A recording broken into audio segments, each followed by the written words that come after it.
8 मार्च 2014 रात के 12:20 पर एक फ्लाइट टेक ऑफ करती है, लेकिन कुछ मिनट हवा में उड़ने के बाद अचानक से रडार से गायब हो जाता है। कई घंटों इंतजार किया जाता है, लेकिन इस फ्लाइट से कोई सिग्नल नहीं मिलता है। एक दिन बीत जाता है, दूसरा दिन बीत जाता है, लेकिन कुछ भी अता पता नहीं मिलता है। ना कोई क्रैश साइट मिलती है, ना कोई बॉडीज मिलती है, ना ही कोई क्लियर रीजन मिलता है कि आखिर प्लेन गया तो गया कहाँ। ये फ्लाइट थी दोस्तों MH370, जो मलेशियन एयरलाइंस की एक अंतर्राष्ट्रीय फ्लाइट थी। उस रात यह फ्लाइट जा रही होती है मलेशिया से चीन के बीजिंग में, जिसमें 239 लोग सवार थे। जब फ्लाइट MH370 रात को टेक ऑफ की थी, तब सब कुछ नॉर्मल था, सब रूटीन चेकअप नॉर्मल था। उड़ान के 40 मिनट बाद फ्लाइट से पायलट का आखिरी मैसेज आता है, गुड नाइट मलेशिया 370। उस फ्लाइट से आखिरी मैसेज था। इसके बाद से उस फ्लाइट से कोई भी सिग्नल, कोई भी मैसेज नहीं मिलता है। पहले तो अचानक से रडार से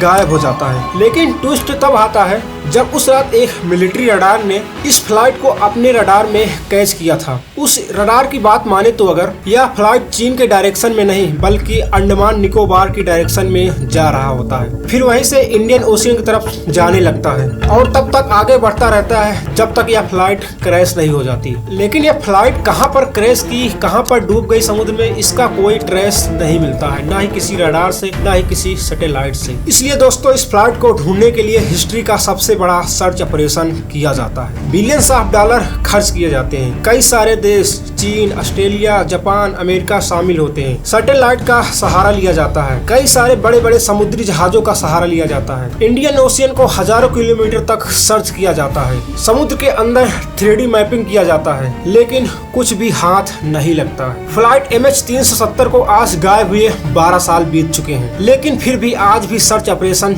चल रहा है। लेकिन इन 12 सालों में कुछ छोटे मोटे सबूत मिले हैं, जैसे फ्लाइट के कई टूटे फूटे टुकड़े, लेकिन ये टुकड़े अफ्रीका के एक मेडागास्कर आइलैंड पे मिले हैं। इस बात से कंफर्म हो जाता है कि फ्लाइट आखिर क्रैश कर गई थी समुद्र में, लेकिन कहां, कैसे और क्यों, आज तक किसी के पास इसका कोई जवाब नहीं है। इसके बाद दोस्तों लोगों में कई सारी कॉन्स्पिरेसी थ्योरियां फैलने लगी, जैसे पायलट ने सुसाइड करने का प्लान किया था, किसी ने कहा कि प्लेन को हाईजैक कर लिया था, तो कोई यह कह रहा था कि ये मिलिट्री का सीक्रेट ऑपरेशन था। लेकिन जो भी कुछ हो, फ्लाइट में सवार 239 लोग उस रात मारे गए थे। दोस्तों 239 लोग, एक प्लेन, एक ऐसी मिस्ट्री जो आज भी सॉल्व नहीं हो पाई।